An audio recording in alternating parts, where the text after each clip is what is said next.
Welcome to Keys to Your Best Life. I am your host, Maggie Kavanaugh, and I'm here today with my co-hosts, Lindsay, Troy Sandifer, and Troy Beasley. The Troy and Troy, it's the double Troy show day. Yay! Welcome to the broadcast. Thanks for having us. Yeah. We're so excited to have you guys here. They are very passionate about helping people overcome. And many people out there that are watching this, if you do not know someone in addiction, I think you're on another planet, because everybody has been touched by it in some way, whether it's you yourself, a family member, a loved one, coworker, neighbor. Everyone has been impacted of that. And we like to bring stories here of real truth, breakthrough stories, as well as where they are and where they're going with H.U.S.T.L.E recovery. Michelle, this is so exciting to have these guys here, because we know, we've seen firsthand what addiction can do to a family. So I'm going to turn it over to you and talk to these young men about their powerful testimony. First, we're going to hear from Troy Sandifer, the CEO and founder of H.U.S.T.L E Recovery. Tell us how it began. So all of this started when I was in early recovery myself. May the 1st of 2020, I had a friend of mine pass away from a fentanyl overdose. His mother, Miss Judy, called me that morning to let me know what had happened. And I was just really in my feelings about it. I felt like God had called me to speak to him, and I didn't. So in that moment, I kind of felt like my disobedience might have caused his death. Being in that state of mind that morning, I took to Facebook and I put a post up that basically said, look, if you're struggling with this, man, you don't have to die. There are people out here that will help you. And if you don't know where to find help, here's my phone number, call me, I'll help you. I went on to talk a little bit about Josh's family and what they were going through, because he left behind a 4-month-old son, a 14-year-old daughter, and a wife who loved him. At the end of the post, I said, if you're reading this, would you please share it? Maybe we can reach some of your friends and family and they don't have to die the way he did. Well, I kind of feel like this is where God showed up, because that post just took off. About the 20th day I had that post up, my phone started to ring. On the other end, when I would answer, it would be people I'd never met in my life who would say, hey, a friend of mine or my cousin shared this post, and they said you can get people into rehab. And I was like, whoa, was that what I said? Because that's not what I meant. My thoughts at the time were more like we could go to a 12-step meeting, or maybe I could take you to church with me, or we could have coffee.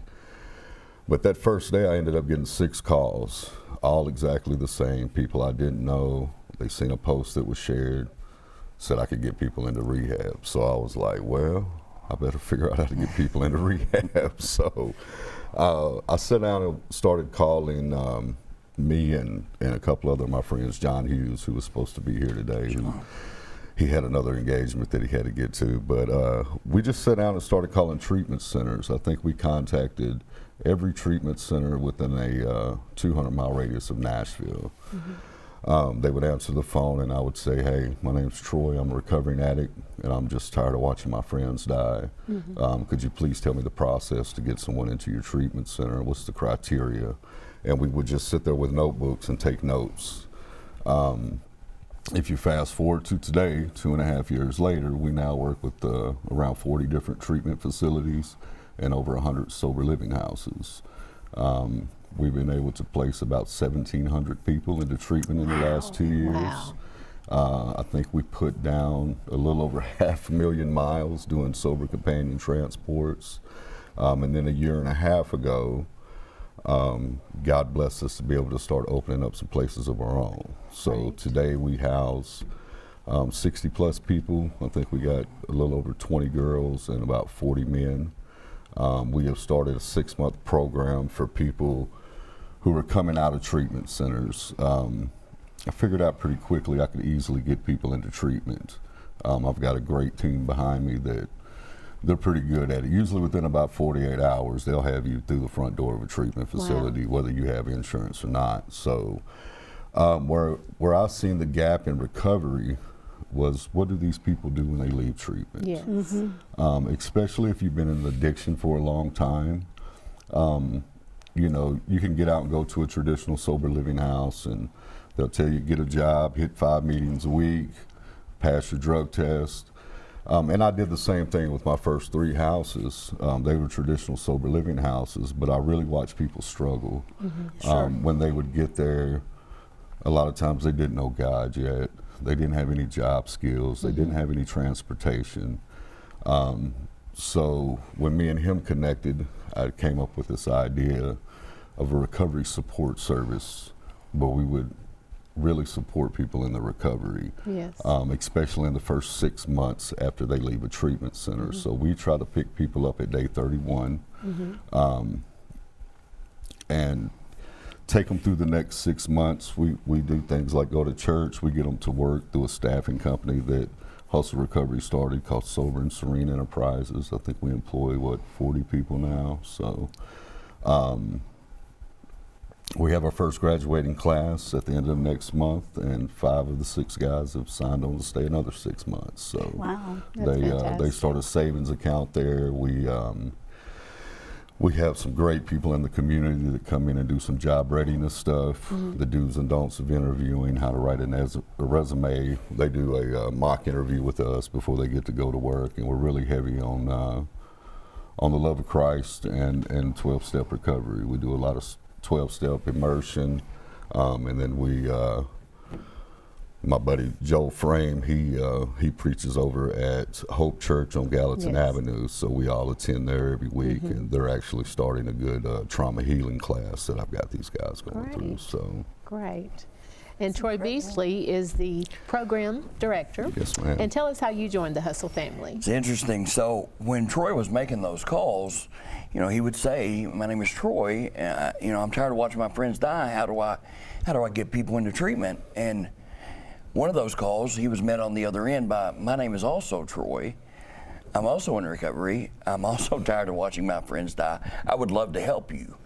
And we developed a relationship there. And Troy says that was a divine intervention at that point. And I believe that with everything that I have. Unfortunately, I was running this program, and I made that my program. And I had a series of unfortunate events. My 6-month-old granddaughter passed, and then my son overdosed twice, and then my agent, who had done everything that I'd ever done in the entertainment business, got me everything I'd ever done, also passed. What I taught thousands of men how to do, I didn't do myself, and I went back out. And I say that God used what almost killed me in the floods of Waverly to save my life. I ended up being rescued off the top of a building by helicopter, in the house as it came off the foundation, and coming out of that, I was just so broken. I had no idea, what to do. My first thought was to go back to the place that I came from, but I knew they would want to just send me back to work for them. I knew that wasn't what I needed to do, but I didn't know what to do. And somebody said, "What about Hustle Recovery?" I said, "Call Troy." And he lived 2 hours away, and within 2.5 hours, he was there to get me. I always almost cry here. I'm going to really try to refrain from doing so right now, but I'll never forget. I was in a First Baptist church in Waverly, and I'll never forget him walking through that door, picking me up off the floor and giving me the biggest hug I've ever had in my life. And I knew at that point that I would be okay. And he took me to a treatment facility in Kentucky, and for the first time in my life, I was able to sit down and be still and really work on myself, find that connection with the Lord, and just work through all the stuff that kept me sick for almost 30 years. It's fun when, I don't know, so I went in August, and in about October, he called me and he was like, "I want you to take a look at this property." And I was like, "Okay." I was like, "What do you have in mind?" And he told me, and I said, "All right." And I said, "Well, what can I do to help?" And he said, "Yeah, I want you to come run it," or something to that effect. And I was scared. Like I just come from that and wasn't that successful because I wasn't working a program. But I told him, I was like, "I'll be an advisor for you," or something like that. But we continued to talk and made plans together. And then when I started coming down here, he took me to that property, which is now the Kingdom in Jolton. And before we ever walked in the doors, we prayed. And just felt the Spirit of the Lord, I mean, all over that place. Took a tour, and then we sat down and put together a plan for what we have today out there. Like he said, we have 32 men there, but from that last year, we employed 57 people. Today we employ 40. Wow. We have taken the business model that we have at the Kingdom and have put that into all of our other properties now, and that's where we're at today, trying to scale this business and take it to where we know what the Lord has plans for us to do. So it's just, you know, putting that work in every day and trying to help grow this thing. Wow. Those are amazing testimonies. What are the goals, Troy Sandifer, for H.U.S.T.L.E. Recovery from this point forward? Our number one goal is just to be able to touch as many people as we can that are struggling with addiction. We try to meet them exactly where they're at, whether you're in jail or if you're sitting in a trap house somewhere, if you're out here on the street struggling with addiction, wherever you're at, we're going to meet you there. Our services kind of carry through early recovery for quite a while. So we meet you in addiction, we get you to a treatment facility, and what we're trying to do is just reach as many people as we possibly can. Like I said, I think we've done 1,700 so far in the last 2 years, and we'd like to be at 3,000 by the end of the year is our goal. Wow. That's our biggest goal. That is amazing.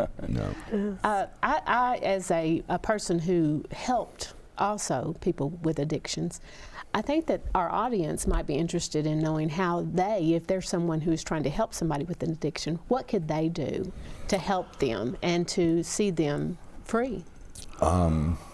One of the things you can do is call us. Right. You can go to our website, which is at hustlerecovery.com, or we're also on Facebook at Hustle Recovery INC. We have a big team of people. Everyone on our team are recovering addicts. Whatever it is that you're dealing with, there's someone on my team who's been through it, whether it be homelessness or certain types of abuse or whatever it may be, because you know, our belief is that addiction is rooted in trauma. So there's someone on my team that's been there and done that. So that's one way to do it. There are a lot of other good services out there, and luckily the stigma on it's starting to change a little bit. And I believe it's because of this opioid epidemic. It's affecting more and more people. Yes. You know, overdose deaths are now the #1 cause of death for ages 18 to 45 in the United States. It's something that we're dealing with all across the country, and a lot of good people are doing a lot of good work to try to stem that. So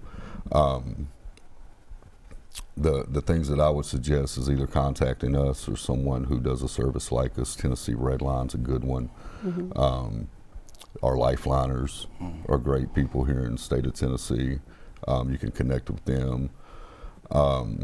Troy, just go ahead and elaborate, and I just want to talk about that for a moment because it is incredibly important. We're airing from the Tennessee area, and the state of Tennessee and the Department of Mental Health and Substance Abuse is so concerned about the opioid outbreak. They are partnering with churches all over to be recovery-friendly churches. But the Lifeliners, can you talk a little bit about that, because people out there don't know what a Lifeliner is? And I know we have mutual friends, you know, Will and all those guys. I love these guys. They're amazing. Yes, and our ministry, Moving Forward Ministries, is actually considered a recovery-friendly congregation. Yes, we don't house a building. We do media, and we do different facets of outreach and conferences and stuff. But let's talk about that for a moment. What role has this had on you with the Lifeliners? So the Lifeliners basically do the same thing that we do.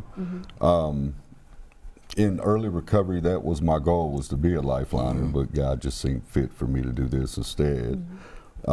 These are wonderful people. A lot have lived experience. Yes. They basically they got one in all the different counties, so where they can where you can contact them and they can help you with the navigation. Regions, right? Yeah, different regions. That's what it is. Not counties. I'm sorry. I wish they had one in every county. You never know. They God might provide the funding. and so forth. So would you say that whenever people are, I want to go back to what you said about the companion transport. Yes, ma'am. Because it is very important when you're in recovery to have someone that knows and understands what you're going through. Right. And it makes a big difference. So can you tell the audience also what that is? That's something we started very early in it when it was just me and a couple of people. So the way this thing started was just every break I had at work, I would call a treatment center and try to get someone in. And when I got off work that evening, no matter what it was, I drove and got them and took them to where they needed to go. But what we found over time here is that people tend to do better if they're picked up by someone who is in recovery. Okay. They kind of know what to expect when they get to the treatment center, so we ease a lot of fears that they have. That's good. Yes.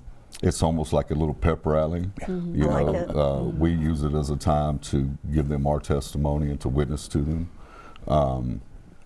And then just to encourage them, let them know that, you know, once you call Hustle, you're part of our family, whether you like it or not. So awesome. that we'll be here for continued support, even once you leave treatment, even if it's just getting you hooked up with local NA and AA meetings, or maybe some recovery-friendly churches, or whatever it may be. Recovery. Celebrate and- recovery. Yeah. Yes. That's something we're pretty involved in with our guys too. So, yeah, whatever the need may be, we're just there wonderful. to knock down barriers so you can continue your recovery and be successful in it. So. And I would say to you all as well, the number one thing you need to do is pray. That's it. Yes. Prayer changes things, Yes, it and does. we have no control over anyone else, but the way that we respond to people makes a huge difference. And I imagine with you coming out of a background of working in recovery, and you know, I love your transparency. Thank you for sharing your Yes. story. It's a powerful testimony, because a lot of times, you know, when it comes to recovery, pride rises up, right? You know, but you've been very open about sharing that you were telling someone to do something that you were yet not doing. That's it. So, Michelle, you've seen that a lot when you were working Yes, with I did. people. And so, can you elaborate on someone, if they have been there? Many times when people backslide in their faith, in their recovery, and so forth, could you maybe share with the audience what brought you back? You gave your testimony, but what is some of the signs to look for? Because I think the slip happens before the slip. It does. Yes. I So, understand. talk about that a little bit. So, for me, mine, we say all the time, like you said, a relapse happened long before you pick up. My prayer life was the first to go. Okay. And my life changed like immediately. Just little things would start happening. I wouldn't know how to deal with them as well as I did before. So my prayer life was the first to go. And then I thought, okay, well, I can make this program my program, and put everything I have into that, not filling my cup to be able to pour out into others. And just the prayer is the biggest thing. Like when that left, and then Spiritual disconnection. yeah, that's yeah, and then me trying to give everything that I had, but not doing anything to remind me where I came from, and to keep me sharp on the tools that not only that I should be using, but teaching these guys how to use as well. You know, just losing that was the biggest thing. And then I say it all the time, when life showed up, I did not do what I taught thousands of men how to do. And then talk about that pride and ego. Then I thought that I had let every human being down that I'd ever come into contact with. Then I thought, well, I can't go do what Troy's asking me to do because I failed before. Which just, you know, God has a plan, man, and He certainly showed up and showed out in my life over and over and over again. And like I say, He used what almost killed me in that flood to wake me up. I had I'll just say this real quick. What was my aha moment during that? I was on top of a feed store in Waverly. I ended up climbing my way on top of that, and this lady floated up. I know I'm gonna cry. I do it every time. It's okay. This lady floated We'll cry up. with you. Yeah. Well, we helped her get up there, and I'll never forget. I was praying, and as I looked up from my prayer, this lady said, "Son, I don't know what you believe, but my Bible tells me that where two or more are gathered, He'll be." You know what I mean? Sorry, guys. And she started singing the most beautiful hymns and praying prayers of please return the water back into the banks. And it was just, I felt okay at that moment. In all that chaos, watching people float up and not knowing how we were going to be rescued, if we were, them telling us that the building was about to collapse, and just pure chaos. I felt a peace that maybe I've never felt in my life. And I knew that I was going to be okay. And then, like I said, 2 days later when Troy showed up, I really knew at that point. And, I took that time to go get reconnected with the Lord. And I say all the time, like, I'm not going to lie to you and say to you that every single day the first thing I do when I wake up is pray. I try really hard to do that. But I promise you, by the time that I get in my car to go check on the other properties or do whatever I've got to do, I'm praying. Because that's what I know where I failed before, and I can't make those mistakes today. Wow, that's incredible. It's incredible. What does the day in and day out look like for the guys that are in your houses? So for the guys, it's all about structure, and anybody that goes into this wanting help, it's the first thing people say that they want is structure. They usually buck on it when we provide it, but so just having structure for them. They respond well to it, though. Yeah. So it's Recovery Support Services, and I tell everybody a real high-level overview is we take you to meetings. We have meetings brought in from outside. We have the biggest thing, another huge thing about this is being grateful, showing your gratitude. We often say, and this is something we've taken from the rooms, but a grateful person won't pick back up. So start with a gratitude meeting every morning, Yes. encouraging them to start their day with prayer and meditation. And there's meetings all throughout the day. They're wore out by the time of the end of the day. They work a 8 or 10 hour shift and then come home and go to a meeting, or go to a meeting before they go to work.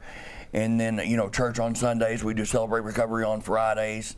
So it's a packed day every day. And then we've gotten that dialed in. We still have some more work to do there, but now expanding that to the other 4 properties and rolling that out there where they've all got that same program that we've seen the success that we have at the Kingdom. It's beautiful. Wow, that is beautiful. Absolutely beautiful. Wow. Yes. Shell, you and I know, we got some gray hair, okay? And we've been around, okay? And we have had spouses, previous spouses, not current spouses, previous spouses. We've had family members, and we have seen the devastation firsthand. Yes. And I have been walking out recovery for many, many years. But the reality is 2 things you guys said that was so impactful. One is the disconnect with prayer. Listen, you have to connect with your Creator. Yes. And if you are watching this broadcast and you do not know Jesus Christ, you reach out to any of us and we will tell you all about him. Because really true life starts and begins with salvation and surrender. And anybody working any program, whether it's 12 steps, NA, AA, all of them will tell you your higher power. But I'm telling you, the higher power is Jesus, okay? I'm just saying that right up the bat. So we don't have a lot of time left, guys, and this has been so good, and we're so honored to have you guys here. But we do want to close out the broadcast with asking you, and we'll start with the Troy to the right here. What if you could leave the audience with a key? And just go ahead and tell the audience what key you would leave them with. The key I would leave you with is that Jesus does love you. And if you are struggling with addiction, recovery is possible. If you ever need any kind of help, if you'll reach out to any of us, we'll be more than happy to help you. Yes. Thank you. That's a very powerful key. And I know firsthand, I have done many referrals with these guys, and I know that what they're saying is true. And they are, listen, they're not real. Some of you may be watching this and be thinking that, they won't understand. There's nothing that you have gone through that someone on their team does not know. What would your key be? My biggest thing is to stay connected, to learn to love and know Jesus like he loves you. And then I say every day of my life, and I'll continue to say till I take my dying or my last breath, be the change that you want to see in the world. And that's what I try to do today. Yes. It's really powerful. It reminds me of a Michael Jackson song, you know, that looking at the man in the mirror kind of thing, right? You know, I'm asking you to change your ways. You have control over your own life, and when you surrender it to Christ and you get in a sound environment of like-minded people that can help you, you can be free. So do not let anyone tell you that you will always be where you're at. God loves you, and He wants to be that encouragement to you, but He uses His people to help you. So guys, we want to thank you for being on the broadcast today. Troy, tell us how they can reach out to you, the website, say, Facebook? Yeah, either on Facebook at Hustle Recovery INC or our website, which is hustlerecovery.com, or you can also call me directly at 615-568-5699. Okay, and tell us again where the locations are, not the specific locations. You don't show up there if you are a naughty person. Don't you dare go near those facilities. But the geographic areas, counties. Sure. We'd still welcome you if you show up. We'll figure something out. But yeah, I'll come over and lay hands on you. So we have a male and a female facility in Jolton and Ashland City. Okay. And then we have a male and a female location also in Antioch. Excellent, excellent. Well, we want to thank you for being here with us today. It's very important that you share with those that you love that there is help available. And you may feel trapped, and you may feel like that there's no hope, but there is always hope. Any final words, Michelle? I want them to tell us what HUSTLE stands for. Yeah. Yes. Hustle stands for how you survive this life every day, and we believe you can do that through recovery in Christ. Yes. Amen, amen. Well, we want to thank you for being here with us today on Keys to Your Best Life. We look forward to seeing you here next time. You can find us on movingforwardministriestn.com. God bless you, and we'll see you next time.